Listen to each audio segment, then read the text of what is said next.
इंसान अगर ठान ले तो क्या कुछ नहीं कर सकता है, पर कभी कभी इंसान अपने लक्ष्य को हासिल करने के बावजूद भी सब कुछ हार जाता है। आज की कहानी में एक लड़की अपनी कड़ी मुश्किल के बाद बिहार पुलिस में भर्ती तो हो जाती है, लेकिन मात्र 30 साल की उम्र में ही उसकी हत्या कर दी जाती है। और इस हत्या की वजह जब लोगों को मालूम चलता है तो हर व्यक्ति सोचने और समझने पर मजबूर हो जाता है कि आखिरकार इसमें गलत था कौन। वाकई में दोस्तों, आज की जो कहानी है ये आपको भी हैरान कर देने वाली है। नमस्कार, आदाब, मैं हसमुद्दीन और आप देख रहे हैं सफर क्राइम तक। आज की जो सच्ची घटना मैं आपको सुनाने वाला हूँ, ये घटना है बिहार प्रदेश की।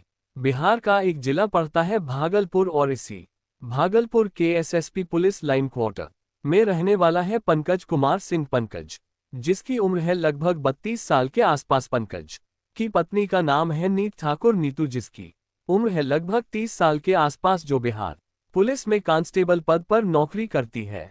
दरअसल पंकज के परिवार में उसकी मां आशा कुंवर के अलावा 2 बच्चे हैं, जिसमें एक की उम्र 4 साल और दूसरे की उम्र 5 साल है। चूंकि घर में किसी भी चीज की कोई कमी नहीं है, इसीलिए पूरा परिवार बेहतर तरीके से अपना जीवन व्यतीत करता है। लेकिन पंकज और नीत की शादी अरेंज मैरिज नहीं थी, बल्कि दोनों ने लव मैरिज किया था। और इन दोनों की प्रेम कहानी भी बड़ी अनोखी है। दरअसल इनकी प्रेम कहानी जानने के लिए हमें लगभग 10 साल पीछे चलना होगा। पंकज, जो मूल रूप से भोजपुर का रहने वाला है, लेकिन बक्सर में रहकर अपनी पढ़ाई करता है और अपना खर्च निकालने के लिए एक मॉल में नौकरी करता है।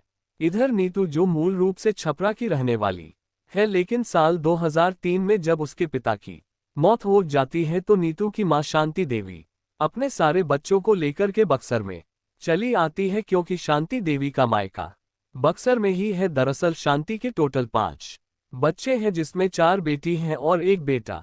2 बेटियों की शादी कर चुकी है, एक कुंवारी है और बेटा सेना में नौकरी करता है। जब मायके में आती है तो अपने सारे बच्चों को लेकर अपने भाइयों के साथ रहने लगती है। इसी बक्सर से नीतू भी ग्रेजुएशन की पढ़ाई करती है, और नीतू की जब अपनी पढ़ाई कंप्लीट हो जाती है, उसके बाद से अपना खर्च निकालने के लिए उसी मॉल में नौकरी करने के लिए जाती है, जिस मॉल में पंकज नौकरी कर रहा था। में नौकरी के दौरान ही जब नीतू और पंकज की पहली बार मुलाकात होती है, दोनों जब एक दूसरे से बातचीत करते हैं, कहीं ना कहीं दोनों की बातें एक दूसरे को पसंद आ जाती है और फिर दोनों के बीच में दोस्ती हो जाती है। और जब फोन के जरिए एक दूसरे से बातचीत करना शुरू करते हैं तो आखिरकार बातचीत करते करते नीतू और पंकज के बीच में प्रेम प्रसंग शुरू हो जाता है। नीतू भले ही प्यार में पड़ जाती है, लेकिन अपने करियर को लेकर के काफी सीरियस थी। दरअसल नीत, जो अक्सर बिहार पुलिस में प्रतियोगी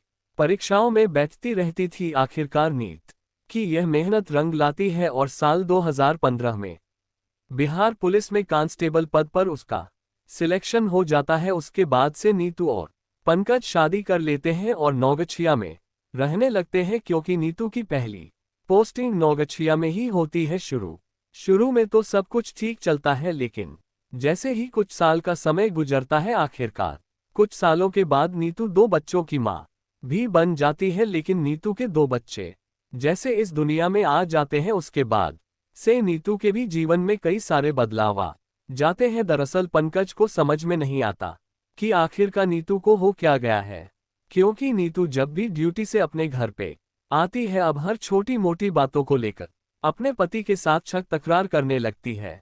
लेकिन जैसे ही 7 साल का समय गुजरता है, आखिरकार साल 2022 में नीतू का ट्रांसफर भागलपुर में हो जाती है और फिर अपने पूरे परिवार के साथ भागलपुर के एसएसपी पुलिस लाइन के एक क्वार्टर में रहने लगती है।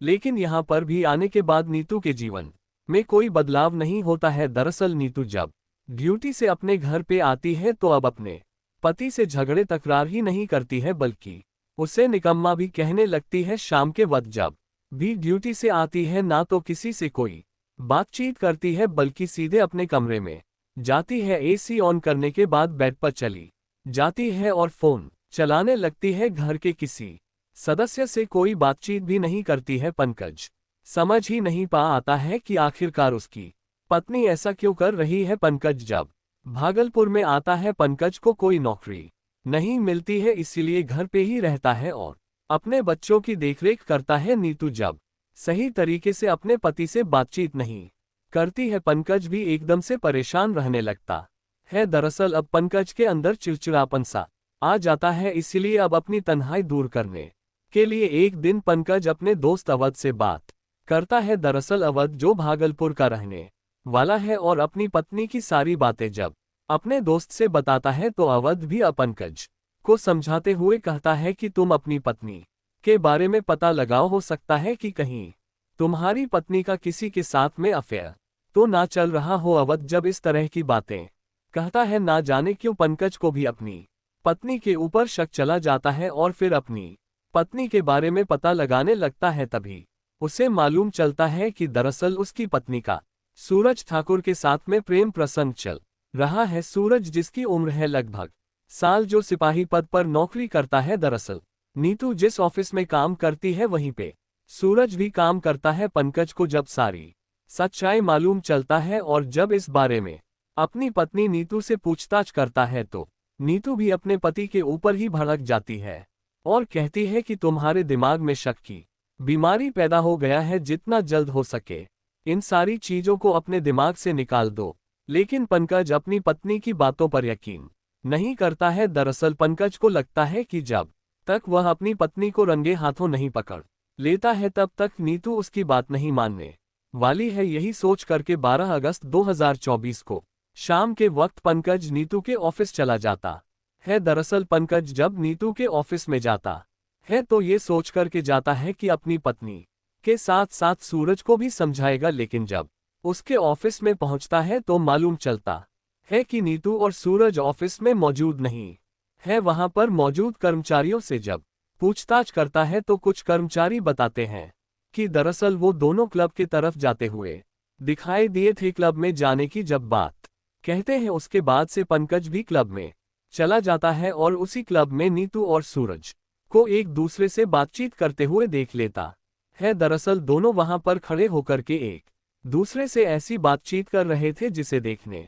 के बाद कोई भी यह नहीं कह सकता था कि दोनों कपल नहीं है। पंकज जैसे इस तरह की नजारा देखता है अपनी पत्नी के ऊपर भड़क उठता है और उसे वहीं पर खरी खोटी सुनाने लगता है। लेकिन अपनी पत्नी को जब खरी खोटी सुनाना शुरू करता है नीतू भी इस प्रकार से गुस्से में आ जाती है कि गुस्से में ही अपने पति के ऊपर हाथ उठा देती है। उसके बाद से पंकज नीतू का हाथ पकड़कर उसे घर जाने के लिए कहता है, लेकिन नीतू उसके साथ जाने के लिए तैयार नहीं होती है और आखिरकार दोनों झगड़ा करते हुए रोड पर पहुंच जाते हैं। जैसे ही रोड पर पहुंचते हैं दोबारा जब नीत अपने पति के ऊपर हाथ उठाती है, पंच वहीं पर गिर जाता है। उसके बाद से नीत अपने पति के ऊपर लात घूंसों का बरसात कर देती है। मामला इतना काफी आगे बढ़ जाता है कि सूरज जब इस तरह का नजारा देखता है तो वहां से चुपके से अपने घर चला जाता है। जब कुछ घंटे का समय गुजरता है उसके बाद से पंकज और नीतू भी बारी बारी से अपने घर चले आते हैं। पर अगले दिन 13 अगस्त 2024 को सुबह सुबह दूध वाला जब दूध देने के लिए नीतू के घर पर जाता है तो देखता है कि दरवाजा अंदर से बंद है। वहां पर खड़े होकर के कई बार आवाज लगाता है, लेकिन अंदर से कोई जवाब नहीं मिलता है। इसीलिए वो पड़ोसियों को बुला देता है। पड़ोसी जब पहुंचते हैं पड़ोसी भी खड़े होकर के कई बार आवाज देते हैं। अंदर से जब कोई जवाब नहीं मिलता है, आखिरकार कुछ पड़ोसी मिलकर के दरवाजे को तोड़ देते हैं। लेकिन दरवाजा तोड़कर के जैसे ही घर के अंदर एंट्री करते हैं तो घर के अंदर का नजारा देख हर किसी का होश उड़ जाता है। दरअसल घर के पहले कमरे में पंकज की मां आशा कुंवर की डेड बॉडी बेड पर पड़ा हुआ था।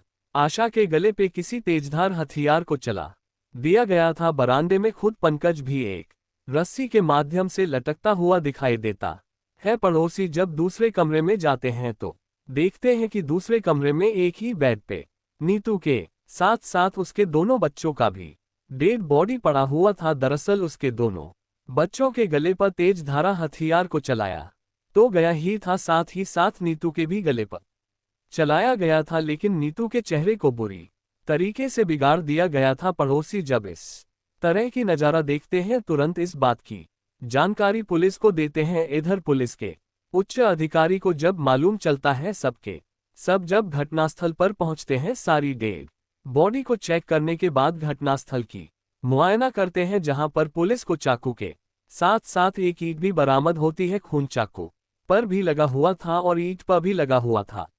ईंट को देखकर के साफ अंदाजा लगाया जा रहा था कि शायद उसी ईंट से नीतू के चेहरे को बुरी तरीके से बिगाड़ दिया गया है। दरअसल वहां पर पुलिस को एक लेटर भी मिल है। उस लेटर में पंकज ने लिखा था कि मेरी मां और दोनों बच्चों की हत्या मेरी पत्नी नीतू ने एक तेजधार हथियार से कर दिया है। उसके बाद से अपनी पत्नी की हत्या मैंने किया है और मैं खुद अपना जीवन लीला समाप्त कर लिया हूँ। लेकिन इन सब का जिम्मेदार सिपाही सूरज ठाकुर है, क्योंकि मेरी पत्नी का सूरज के साथ में प्रेम प्रसंग चल रहा था। पुलिस जब उस लेटर को पढ़ती है तो ना जाने क्यों पुलिस को लगता है कि कहीं इन सब की हत्या सिपाही सूरज ठाकुर ने ही तो नहीं किया है।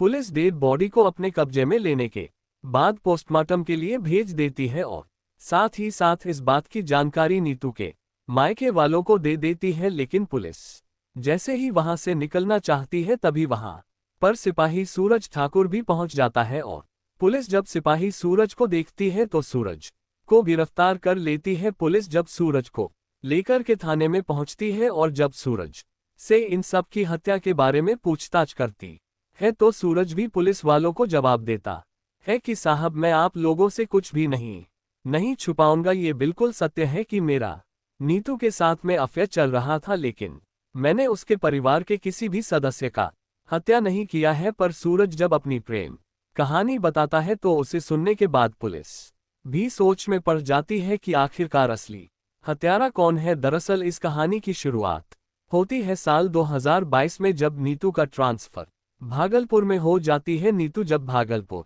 में आ जाती है और जब ड्यूटी करने के लिए जाती है तो वहीं पे नीतू की मुलाकात सूरज से होती है। सूरज भी जो मूल रूप से भागलपुर का रहने वाला है और ठाकुर जाति बिरादरी का है। नीत और सूरज चूंकि एक ही जाति बिरादरी के हैं, इसीलिए दोनों के बीच में तुस्ती हो जाती है और फिर दोनों एक दूसरे से बातचीत करने लगते हैं और फिर इधर उधर घूमने भी लगते हैं। शाम का ड्यूटी जब खत्म हो जाता है उसके बाद से सूरज ही नीतू को अपनी बाइक पर बिठाकर उसके घर पे भी छोड़ने के लिए जाता है। लेकिन साल 2023 के अगस्त महीने में कुछ दिनों के लिए सूरज अपनी ड्यूटी पर नहीं आता है, जिसे लेकर के नीतू परेशान हो जाती है और उसके कमरे पर चली जाती है। नीतू जब सूरज के कमरे पर जाती है तो देखती है कि सूरज पेट पर लेटा हुआ है। दरअसल उसे डेंगू बुखार हो गया था। जब उसके कमरे पर जाती है तो उसकी काफी खातिरदारी भी करती है और बार बार उसके कमरे पर जब जाना शुरू कर देती है। आखिरकार कुछ ही दिनों के बाद सूरज भी ठीक हो जाता है। लेकिन नीतू जब बार बार सूरज के कमरे पर जाती है, दोनों एक दूसरे से बातचीत भी करने लगते हैं और बातों बातों में एक दिन सूरज नीतू से कह भी देता है कि अगर तुम शादी नहीं की होती तो मैं तुमसे शादी कर लेता। जब इस तरह की बातें कहता है, इस पर नीतू भी उसे जवाब देते हुए कहती है कि मैं अभी बूढ़ी नहीं हुई बल्कि जवान हूं, अभी भी तुम मुझसे शादी कर सकते हो। इस पर सूरज उसे जवाब देते हुए कहता है कि फिर तुम्हारे पति का क्या होगा। इस पर नीतू उसे जवाब देते हुए कहती है कि मेरा पति एक नंबर का निकम्मा है, मैं उससे तलाक दे दूंगी और फिर हम दोनों शादी कर लेंगे। शादी करने के लिए जब कहती है सूरज भी तैयार हो जाता है और साथ ही साथ उसके दोनों बच्चों को भी अपनाने के लिए तैयार हो जाता है। और जब दोनों के बीच में प्रेम प्रसंग शुरू होता है, इस बात की जानकारी नीतू के पति पंकज को नहीं मालूम चलता है। दरअसल साल 2024 के जुलाई महीने में दोनों कुछ दिन के लिए दार्जिलिंग भी जाते हैं और वहां पर जाने के बाद दोनों के बीच में अवैध संबंध भी बन जाता है। लेकिन नीतू जब दार्जिलिंग में जाती है तो अपने पति से झूठ बोल करके जाती है कि मैं काम के सिलसिले से जा रही हूं और दार्जिलिंग में पहुंचने के बाद दोनों ही शादी करने के लिए कसम खा लेते हैं। लेकिन 12 अगस्त 2024 को पंकज क्लब में जब दोनों को देख लेता है, पंकज को पूरा यकीन हो जाता है कि अब उसकी पत्नी सुधरने वाली नहीं है। दरअसल पंकज जो पहले से काफी चिड़चिड़ा हो चुका था, इधर शाम के वह जब सब के सब अपने घर पर पहुंचते हैं, शाम के करीब 6 बजे के आसपास नीतू सूरज के नंबर पर फोन करती है और कहती है कि मैं पूजा करने के लिए जा रही हूं, थोड़ी देर में जब मैं घर वापस आऊंगी दोबारा तुमसे बात करूंगी। रात्रि के करीब 8 बजे के आसपास नीतू दोबारा सूरज के नंबर पर फोन करती है, लेकिन बिजी होने की वजह से दोनों की बात नहीं हो पाती है, पर जैसे ही सुबह होती है इधर सूरज को जब मालूम चलता है कि नीतू के पूरे परिवार की हत्या कर दी गई है, सच्चाई जानने के लिए सूरज जब उसके घर पर जाता है, पुलिस उसे गिरफ्तार कर लेती है। सूरज जब अपनी पूरी कहानी पुलिस को बताता है, पुलिस उसे छोड़ तो देती है, लेकिन पुलिस को ये समझ में नहीं है कि आखिरकार किसकी हत्या किसने किया है, क्योंकि पोस्टमार्टम से भी यह क्लियर नहीं हो पाता कि पहले मौत किसकी हुई है और बाद में किसकी हुई है। हालांकि पुलिस अभी भी इस केस की जांच पड़ताल कर रही है। बहरहाल जो कुछ भी हो, लेकिन नीत की एक छोटी सी गलती की वजह से उसका हंसता खेलता परिवार हमेशा के लिए इस दुनिया को छोड़कर चला गया। दोस्तों, इस पूरी घटना के बारे में आप क्या सोचते हैं? आप अपनी राय हमें कमेंट बॉक्स में जरूर दीजिएगा। जाते जाते मैं को बता दूं कि कुछ मेरे व्यूवर्स हैं जो रोजाना मेरे इस वीडियो को देखते ही नहीं है, बल्कि अपना कीमती समय निकालकर मुझे अपना प्यार भी देते हैं, जिनमें से एक का नाम है जुगनू प्रजापति। जुगनू प्रजापति जो जिला सिद्धार्थ नगर उत्तर प्रदेश के रहने वाले हैं। दूसरे मेरे व्यूअर हैं देवांश जो बलरामपुर के रहने वाले हैं। तीसरे मेरे व्यूअर हैं सलाउद्दीन खान जो अपना एड्रेस नहीं दिए हुए हैं। चौथे मेरे व्यूअर हैं महेश रस्तोगी जो जिला छपरा बिहार प्रदेश के रहने वाले हैं। लास्ट मेरे व्यूअर है मिस्टर सुग्रीव प्रजापति जो अपना एड्रेस नहीं दिए हुए हैं। मैं आप तमाम व्यूअर्स को तहे दिल से शुक्रिया अदा करता हूँ। कल फिर मिलते हैं एक और नई सच्ची घटना के साथ। तब तक के लिए जय हिंद, जय भारत।